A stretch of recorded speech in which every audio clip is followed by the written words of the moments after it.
Hi there, and welcome to Reddit Confessions. If you've ever thought your marriage was built on trust, only to realize you've been standing on a glass floor the whole time, this one's for you. Let's not waste time.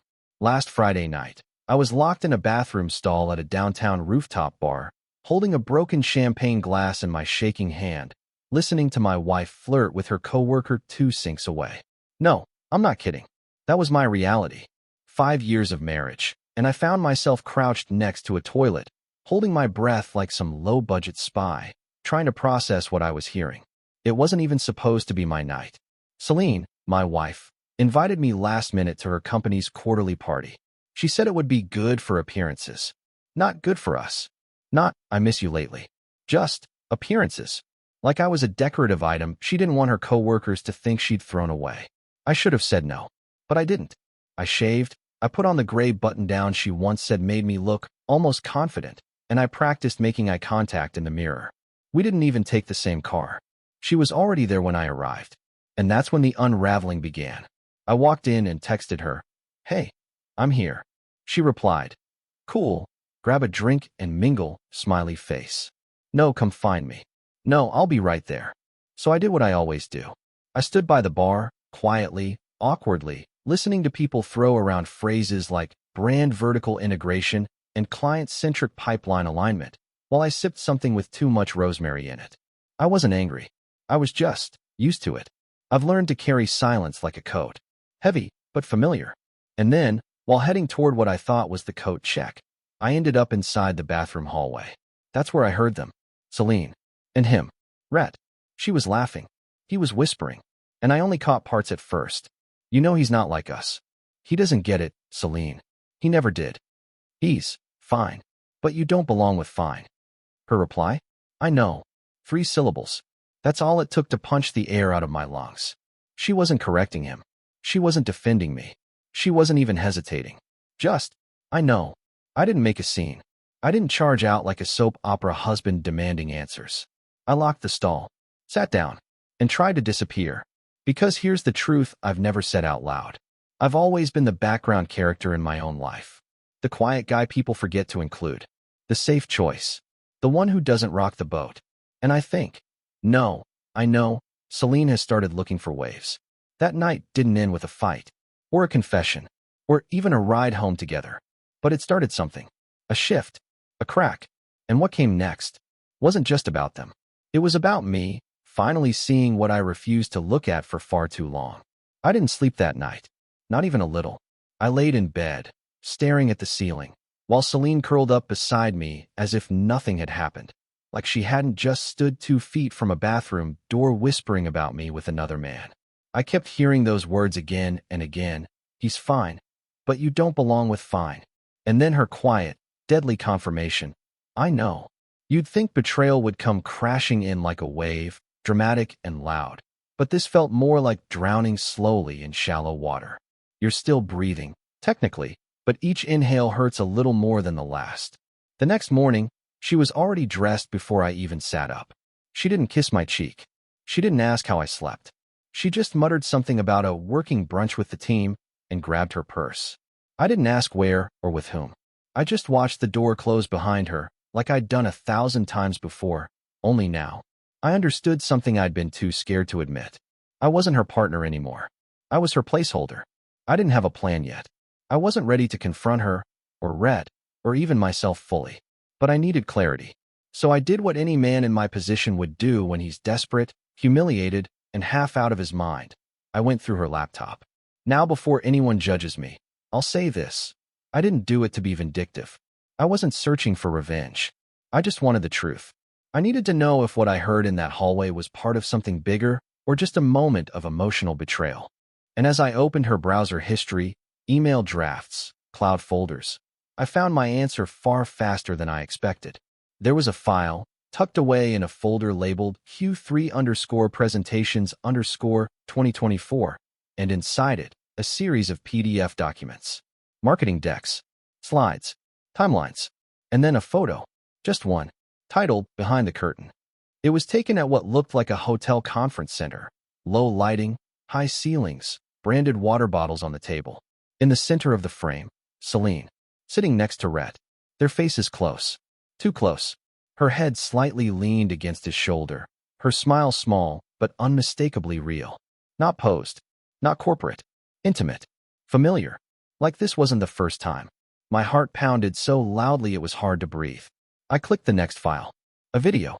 It was shaky, clearly taken by someone at a distance, maybe someone trying to capture a moment discreetly, but I recognized her voice instantly. She was laughing. She said, "Stop, we can't do that here." And then, Rhett's voice, lower and more confident, said, "No one's watching. And besides, you said it's over with him."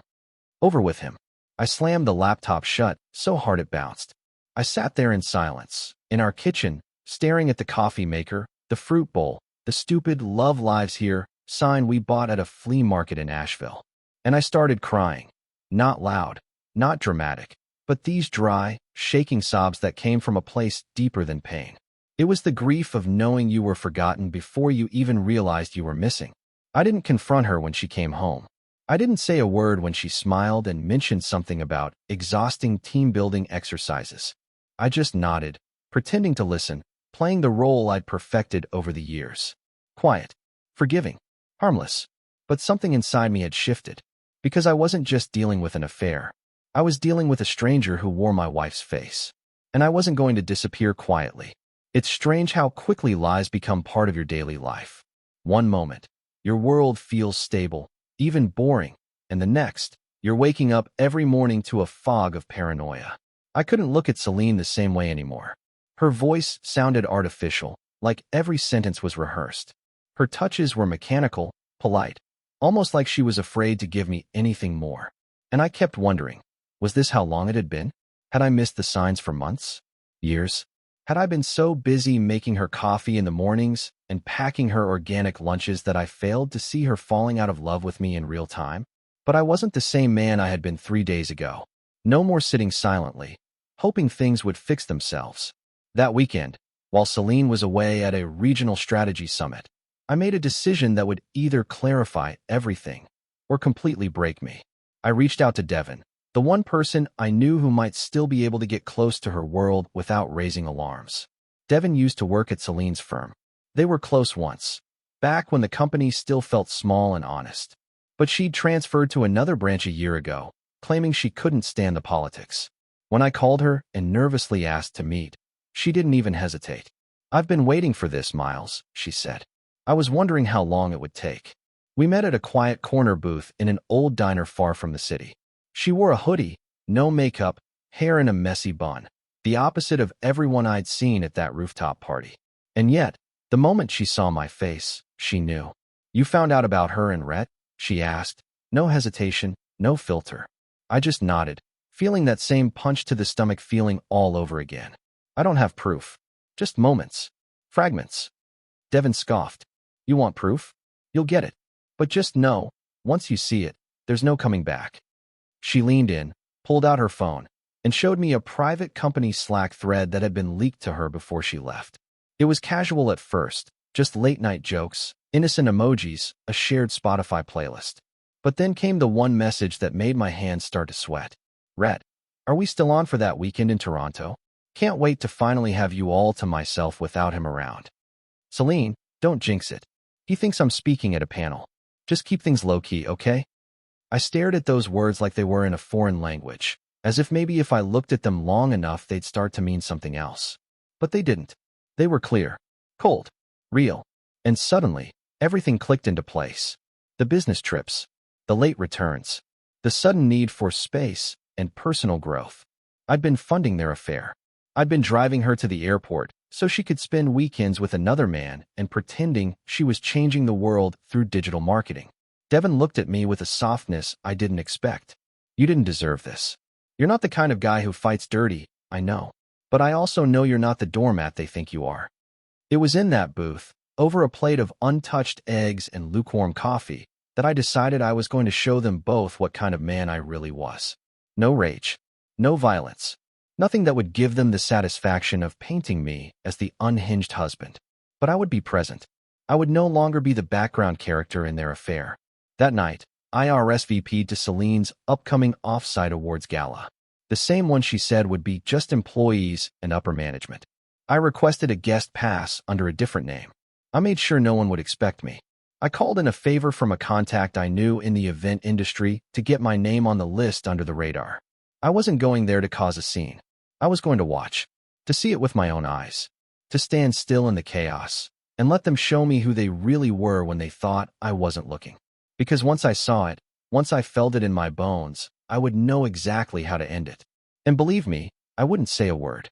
Until the moment it mattered most. I arrived at the gala 30 minutes after it started. Not early enough to seem eager. Not late enough to look suspicious. The venue was exactly the kind of place where people like me didn't belong. Mirrored walls, soft jazz humming through the speakers, trays of hors d'oeuvres that looked more like modern art than food. A rented illusion of class and success, designed to make everyone inside feel like they were better than the rest of the world.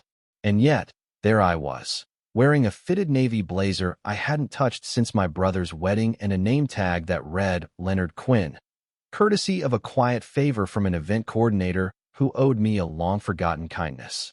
No one recognized me. I passed Celine's co-workers, even her boss, without a single second glance. Just another body in the crowd. And that's exactly what I wanted. I floated between clusters of strangers with a glass of ginger ale, careful not to attract attention.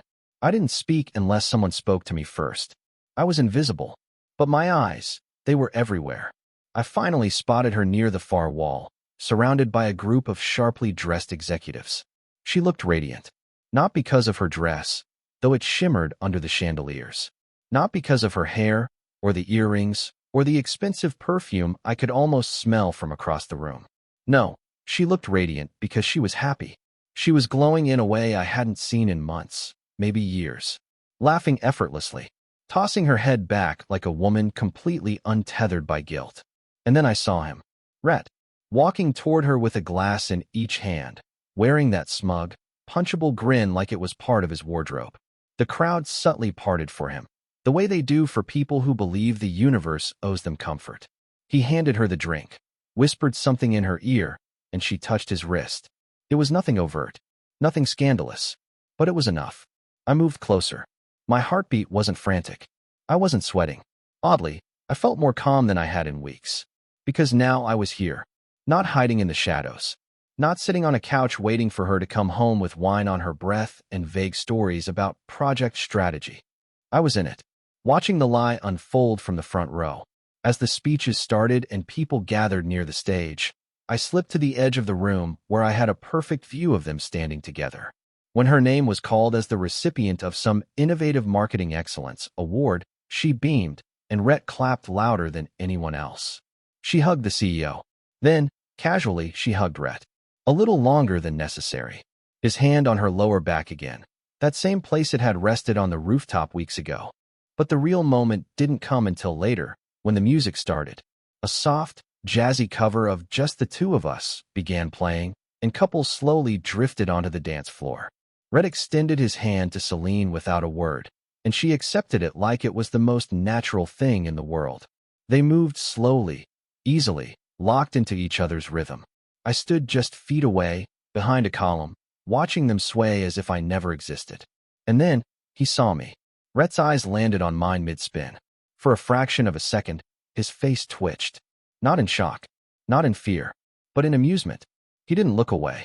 He didn't tell her. He just smiled. Slowly, deliberately, like this was a game, and I had finally picked up the controller. He knew I was watching.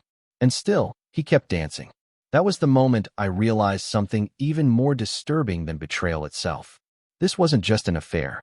This was a performance. And I was the intended audience. I slipped out before the song ended. Walked down 4 flights of stairs with the soles of my shoes tapping like gunshots in the stairwell. When I reached the parking garage, I sat in the car for 10 whole minutes, gripping the steering wheel with white knuckles. Because now it wasn't just about her anymore. He wanted me to see it. He wanted me to know. Which meant he'd made a very stupid mistake. He thought I wouldn't fight back. He thought I was just a soft man in the background. But I wasn't going to stay quiet anymore. And the next move was mine. For 3 days after the gala, I said nothing. Not a single question, not one accusation. I was polite. I was soft-spoken. I even made her French toast on Sunday morning, because that's what she liked. I folded her laundry, picked up her prescription, and even laughed at her story about how tiring the gala had been. She had no idea I'd been there. She had no clue I'd seen it all. That was my advantage, and I was going to make it count. I needed time. I needed to be smart. Not petty, not angry, not loud. They were used to men who exploded. Men who yelled and stormed out and came crawling back. But I wasn't going to give them the chaos they expected. I was going to give them clarity. One carefully placed domino at a time. I started with her phone. No, I didn't go snooping, not directly. That would have been too obvious. But I did something simpler. While she was in the shower, I walked past her purse, saw it light up, and memorized the preview. Red. Hotel Res. Confirmed. That was it. That was the crack. I didn't need her passcode. I just needed the pattern. She always used the same three-letter sequences when naming files and folders. Every password variation she ever created started with the initials of her childhood dog. I knew her too well. And it turns out, when you've loved someone deeply for long enough, they don't even notice how exposed they've made themselves. That evening, I didn't go to bed. I waited until she was asleep, snoring softly under the same blanket we'd shared since our wedding. I stepped into the hallway, pulled out my laptop, and logged into her work email. Not the one she used for clients, but the internal one, where they shared notes, events, logistics. And there it was. An entire calendar thread with red, camouflaged as a project sync. Hotel bookings in Denver. Dinner reservations under M. Taylor, the alias they apparently used. A shared Google Doc labeled Q4 Recap, Private Strategy Alignment. I clicked. It was blank, except for a comment. Red, you wearing the green one again? You know what it does to me. And beneath that, a reply from her account.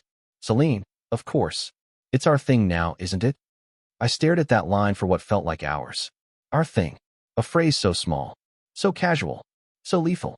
It said more than a novel of confessions ever could.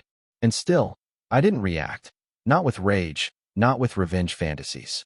Instead, I copied everything. Screenshots, PDFs, reservation logs, chat threads. I zipped it all neatly into a folder titled For Her Eyes Only. And then I waited. On Friday morning, I told her I was working from a cafe. She smiled without looking up from her phone. Don't forget your charger, she said. I almost laughed at how blindly she trusted the version of me I had stopped being. That version of me would have walked away quietly. That version of me would have internalized it all, maybe cried in the car, maybe stayed through it out of fear of loneliness. But that version was gone. Instead, I waited until I saw the two of them check into the hotel. Yes, I saw it with my own eyes. Devin helped. She knew someone who worked front desk at that location. It was all perfectly legal. A favor, a name on a screen, a timestamp. The moment they stepped into that room, 3:14 p.m., I pressed send. Celine's phone lit up with a single email. To the woman I thought I married. Inside was the file. No words. No drama. Just the facts. All the receipts she thought she could bury. And as I watched the read receipt come in, I felt something I hadn't felt in months. Control. Not dominance. Not triumph. Just calm. She didn't reply. Not for hours. When she finally did, I wasn't expecting her to knock on our front door, mascara smudged, her voice small and shaking like the girl I married and not the stranger she had become. Miles, she whispered. I can explain. I didn't flinch. You don't need to, I said. You already did. Then I stepped back and closed the door, not out of anger, but because I had finally opened another one for myself. Celine didn't go back to the hotel after I shut the door on her. She didn't storm off either. She just stood there on the porch, holding her phone, as if waiting for the screen to tell her what to do next. Through the peephole, I could see the way her eyes darted, her lips moving like she was rehearsing lines. But there was nothing left to rehearse. The performance was over. The curtain had dropped. The only audience left was a man who'd stopped clapping a long time ago. I didn't open the door again. I went upstairs. I sat on the edge of our bed. And then I laughed. Quiet, broken, breathless laughter. Not because any of it was funny, but because something inside me finally gave out. For years, I'd built my identity around being good, being loyal, being predictable. I thought that if I loved her hard enough, I'd become irreplaceable. But no one is irreplaceable when you're invisible. The next morning, I found her sitting in her car down the block. Same clothes. She hadn't even gone home. I didn't approach. I just walked past, keys in hand, like she was just another car on the street. She texted me 5 times that day, called twice, left a voicemail crying, saying things like, "I made a mistake, and he doesn't mean anything." I didn't answer, not because I was trying to be cruel, but because I didn't know who she was anymore. And worse, I wasn't even sure if I ever had. That same day, I made a quiet detour to Rhett's apartment. Before you assume the worst. No, I didn't confront him with fists. I'm not that guy. I wouldn't give him the satisfaction. Instead, I left a padded envelope taped to his front door. Inside, copies of the exact same file I'd sent Celine. Every timestamp, every message, every booking, all in printed form, in color, highlighted in the places that mattered most. I didn't leave a name, just a sticky note with 2 words. She lied. You see, Rhett thought he was the puppet master, the one who held the strings. But the thing about manipulating people who've been silent too long, you forget they're listening. You forget they're watching. And eventually, they'll stop tolerating being a footnote in your fantasy. By Monday, Celine had stopped texting. She sent one final email, though. I read it twice. No subject line, just a single paragraph that said, "I don't know who I am without you. But maybe that's why I looked for someone who made me feel like someone else. I never wanted to lose you. I just forgot how to keep you." I closed the email. I didn't reply, because something had changed inside me. I wasn't chasing closure anymore. I wasn't looking for apologies or explanations or the slow, painful rebuilding of trust that could never really be repaired. What I wanted now wasn't revenge. It wasn't validation. It was freedom. And that freedom came the moment I stepped into my attorney's office that afternoon. A quiet room, neutral walls, a woman with kind eyes, and a stack of forms already printed with my name. I didn't hesitate. I signed. Because when someone chooses someone else while pretending to choose you, you don't need to scream. You just need to walk. Later that night, I got one more unexpected call. Devin. She sounded nervous. Said she wasn't sure whether to tell me, but thought I deserved to know. Apparently, Rhett didn't take the envelope well. Apparently, he didn't know about half the things Celine had told him.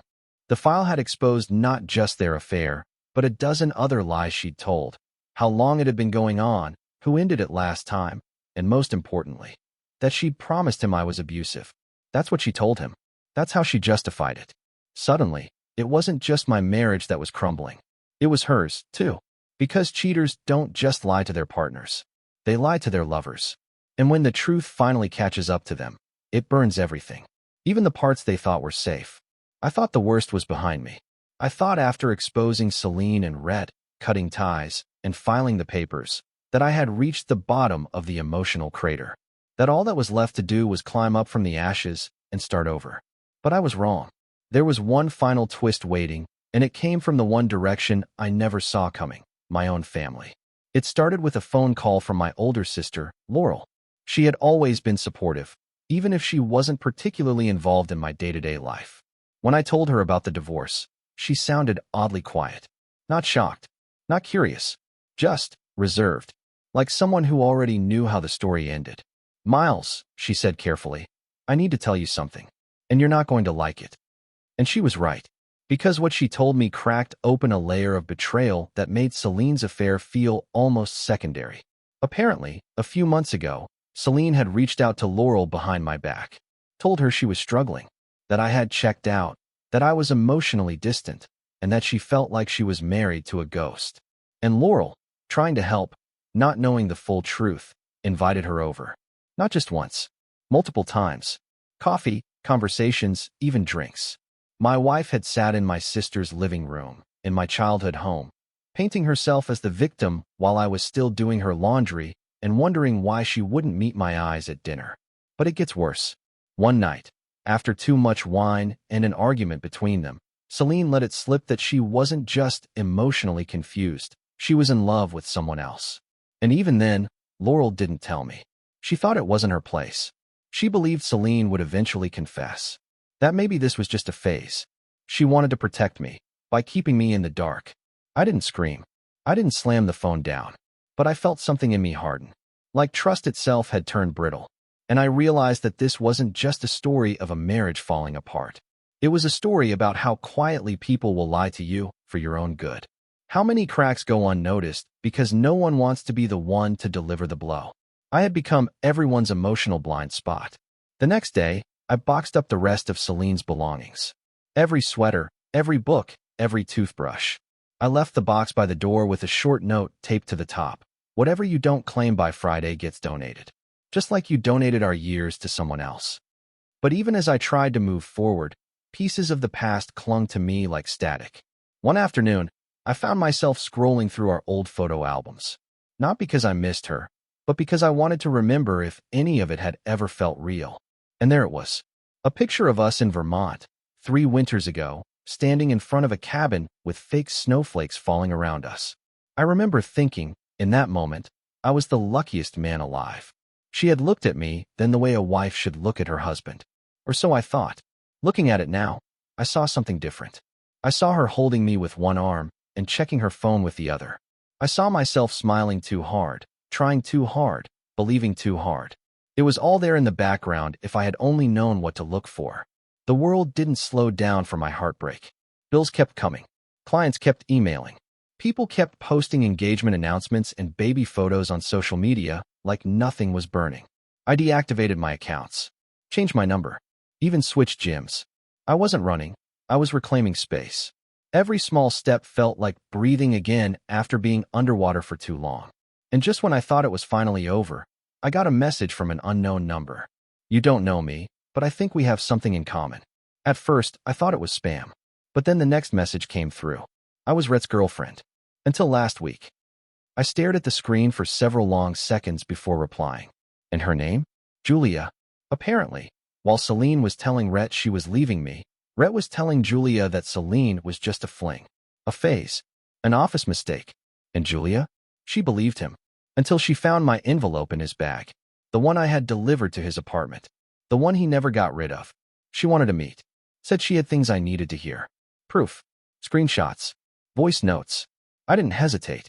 Because sometimes, closure doesn't come from your past. It comes from someone else's broken heart colliding with yours. I met Julia at a quiet coffee shop on the edge of the city, the kind of place where no one asked questions and the tables were spaced just far enough apart for private conversations. She looked tired, emotionally drained in a way I recognized immediately. Not from crying, but from carrying truth alone for too long. She slid into the seat across from me, and we exchanged a nod. No small talk, no fake smiles, just quiet understanding between two people who had been rewritten by the same lie. She pulled out her phone, opened a folder, and placed it face up between us.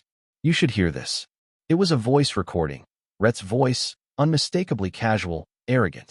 He was talking to someone, probably a colleague, about how easy it had been to convince Celine she was wasting her life on a boring guy, and how he'd never actually planned on being serious with her. Then, the part that really made my chest tighten, she thinks I'm in love with her. But come on, I was just curious to see how far I could push it. Julia didn't speak as I listened. She just watched my face. I couldn't tell if I looked angry or numb, but I felt neither. I felt something better, clarity. For the first time in a long time, the fog had lifted. Celine had betrayed me, yes. But Rhett? He had used her just as easily as she had discarded me. They deserved each other not because they were in love, but because they were alike. Two people chasing their own reflections, never realizing how shallow the surface really was. Julia and I talked for nearly 2 hours. We didn't just trade war stories. We shared pieces of our healing. She had already packed her things, moved out, started seeing a therapist. She even laughed once when I told her about the gala, about how Rhett locked eyes with me mid-spin like he was untouchable. She said, he always thought life was just a stage, didn't he? Too bad he never learned how to read the audience. That night, I drove home feeling lighter. Not healed, but beginning to heal. There's a difference. I didn't hear from Celine again. I think she knew it was over in a way that couldn't be fixed with words or promises. And I didn't chase her. I stopped checking the mailbox for some last-minute apology. I stopped playing our old songs. I even stopped flinching every time I saw her shampoo bottle in the corner of the shower. Eventually, I threw it out. Eventually, I started rebuilding. I got a new apartment, not huge, but mine. I painted the walls the color I liked. I bought a record player and started collecting vinyl again, something I'd given up because she said it took up too much space. I went back to the gym, started seeing a counselor, and slowly, I remembered the sound of my own voice. I stopped being the man who waited for someone else to decide if I was worth loving. I started being the man who didn't need their permission anymore. And the best part? A few months later, I got an email from Devin. Short, sweet, and unexpected. Still making space for people who see you now. I smiled. Replied, always. We're not rushing anything. We're not jumping into cliches. But we're meeting for walks, for dinners, for long conversations that don't revolve around lies. She sees me, and I see her. That's enough for now. So, if you're watching this and you've ever felt like the side character in your own story, remember this. You don't have to set yourself on fire to keep someone else warm. You don't have to stay silent just to make others comfortable. And most of all, you are not invisible. Not if you choose to be seen. This has been Reddit Confessions. If you stuck with me through this journey, I'd love to hear from you in the comments. Tell me, have you ever had someone betray your trust, only for life to hand you something better? Or did you ever realize too late that you were living for someone else's story instead of your own? Drop your story down below. Someone out there might need to hear it. And don't forget to like, subscribe, and share if this touched you in any way. See you in the next confession.